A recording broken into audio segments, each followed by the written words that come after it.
Hello and welcome. I'm Casey, and I'm a self taught history enthusiast who's mostly interested in the time during the signing of the American Constitution.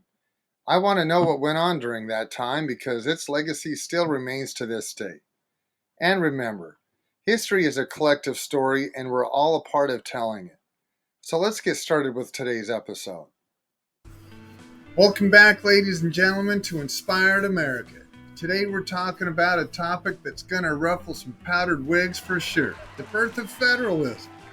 And guess what? We've got Professor Stevens back on the show, ladies and gentlemen, to help keep us on our toes. So let's set the stage, shall we?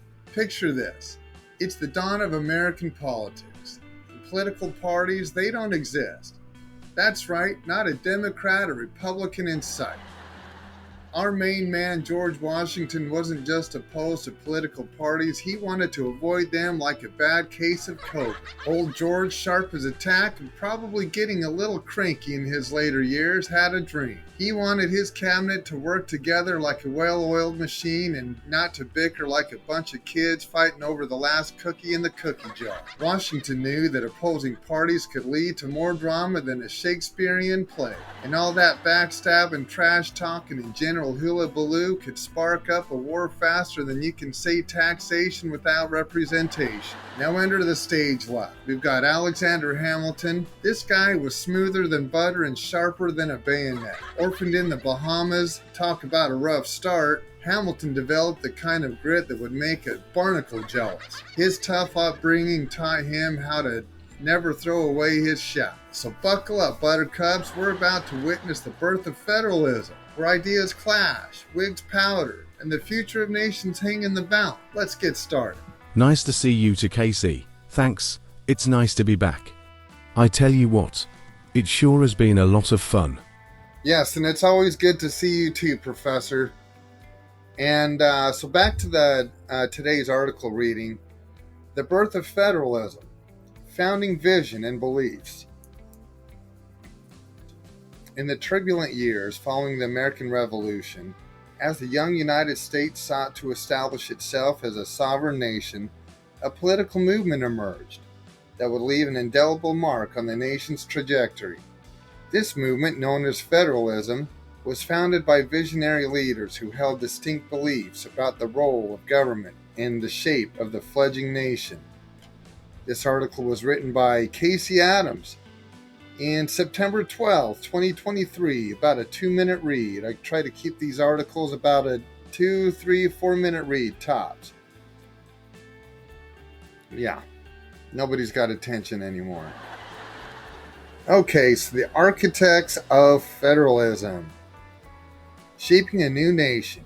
In the wake of the American Revolution, the United States faced a critical juncture in its development as a nation. The Articles of Confederation, ratified in 1781, had proven inadequate for governing the young republic, exposing weaknesses in areas such as national defense, economic policy, and interstate relations. It was in this context that the Federalist movement emerged, advocating for a stronger, more centralized federal government. Key figures in the Federalist movement. The Federalist cause was championed by some of the most brilliant minds of the era, each contributing unique perspectives and expertise. First up, Alexander Hamilton, a visionary economist and statesman. Hamilton was at the forefront of the Federalist movement. His contributions extended far beyond economic, encompassing financial policy. Hamilton proposed the assumption of state debts by the federal government and the establishment of a national bank. We also have foreign policy. He advocated for strong central government to negotiate effectively with foreign powers. And next category is the constitutional theory. As one of the most primary authors of the Federalist Papers, Hamilton articulated a robust defense of the proposed Constitution. Next up, we have James Madison, often referred to the father of the Constitution. Madison played a crucial role. Um, in categories such as drafting the Constitution, he was a key architect of the Virginia Plan, which formed the basis of the Constitutional Convention's deliberations. Writing the Federalist Papers, along with Hamilton and John Jay, Madison penned these influential essays arguing for the ratification of the Constitution.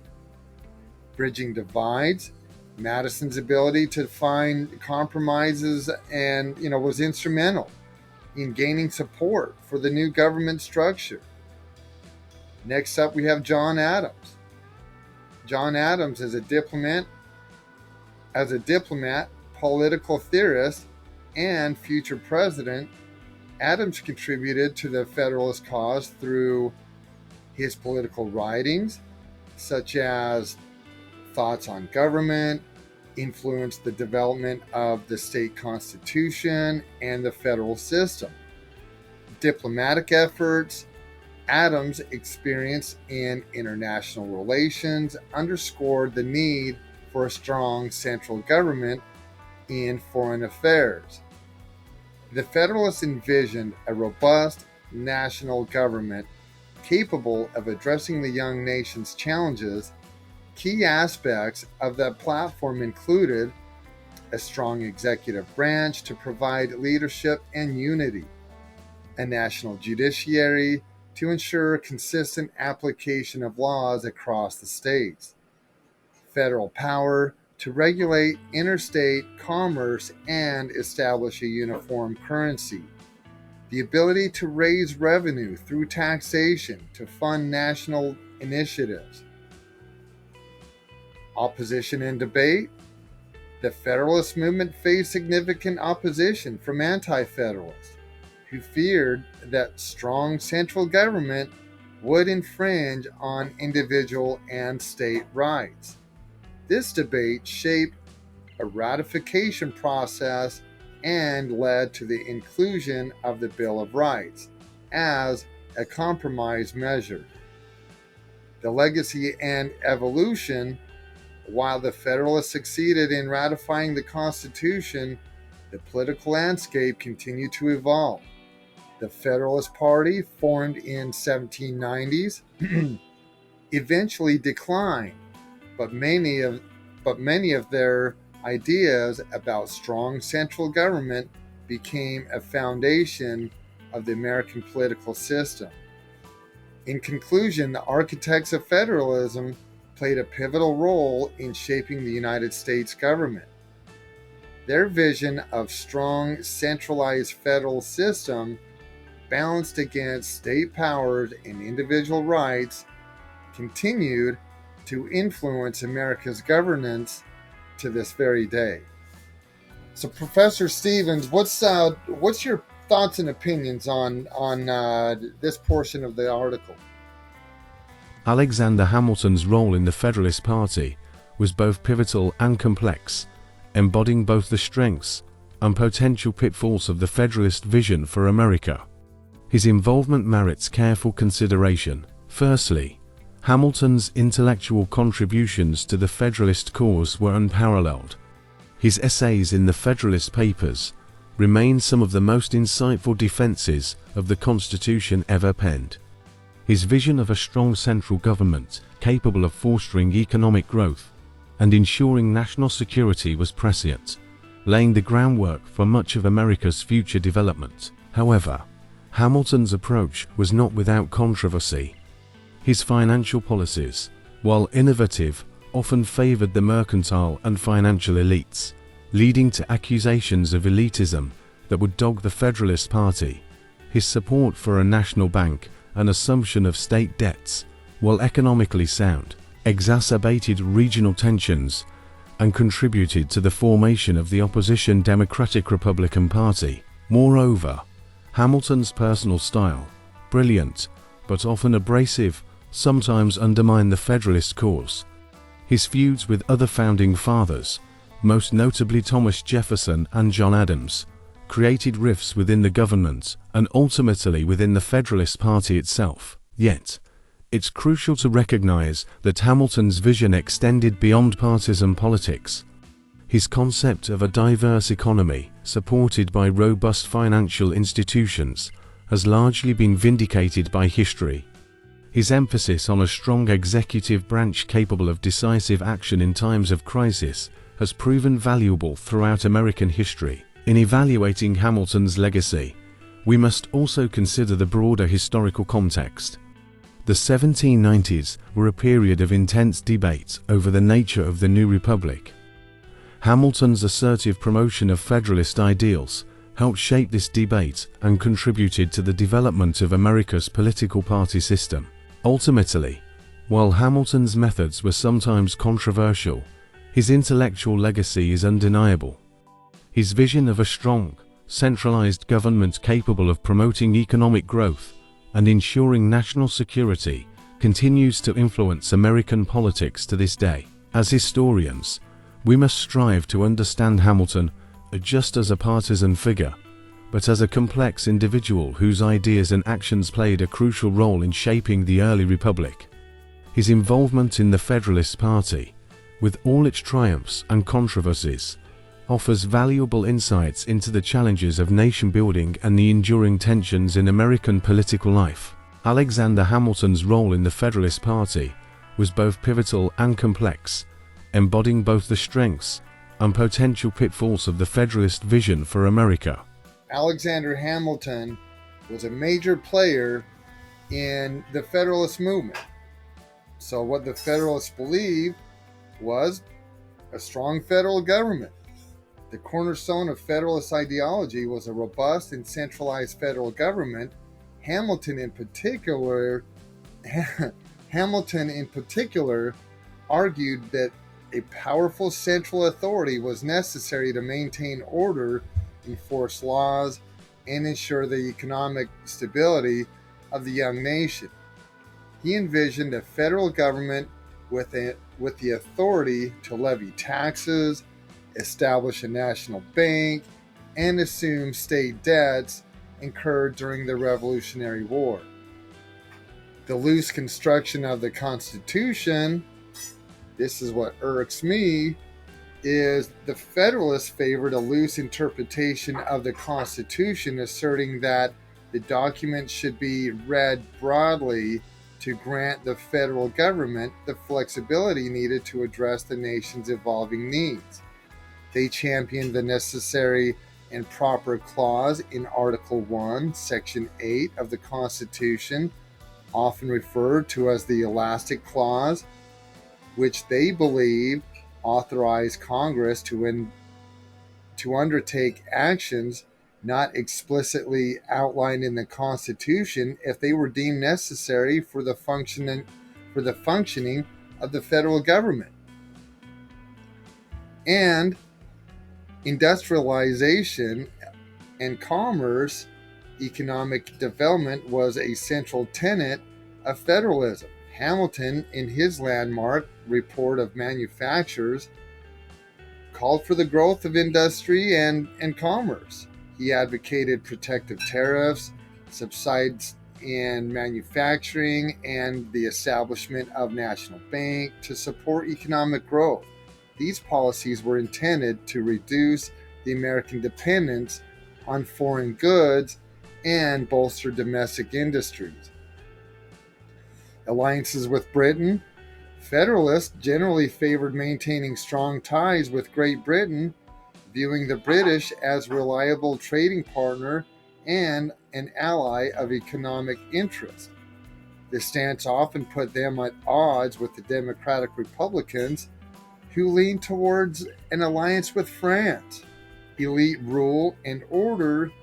Federalists believed in a form of government that led by a qualified elite, a meritocratic class that could steer the nation towards prosperity and stability.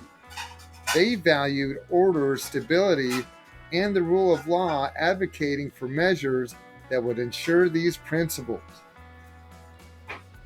Strong federal government. The explanation here is accurate, but I would emphasize that the Federalists saw a strong central government not just as a means of maintaining order, but as a necessity for the very survival of the young nation. The weaknesses of the Articles of Confederation had demonstrated the perils of a weak central authority. It's worth noting that even among Federalists, there were varying degrees of support for centralization. And I believe that's absolutely correct. But what the viewers need to understand is the Constitution was written for the people, by the people, to keep the government in check, to prevent them from overstepping and injecting us right into a monarchical rule, just like what was going on in Great Britain with the likes of King George III. Loose construction of the Constitution. This point is well made. I would add that this loose or broad interpretation was not universally accepted even within Federalist circles. For instance, while Hamilton championed this view, Madison, initially a Federalist, grew increasingly cautious about such broad interpretations. This internal disagreement foreshadowed later constitutional debates. One thing that I've noticed for sure is that when a country becomes under attack, the first thing that is attacked is that country's constitution, if it even has one. Industrialization and commerce. Hamilton's economic vision was indeed revolutionary for its time. It's important to note that this focus on industrialization and commerce was not just about economic growth, but also about national security. Hamilton believed that economic independence was crucial for maintaining political independence from European powers. Yes, absolutely, 100%. It would be absolutely ridiculous to get in the way of industry and e-commerce. Alliances with Britain.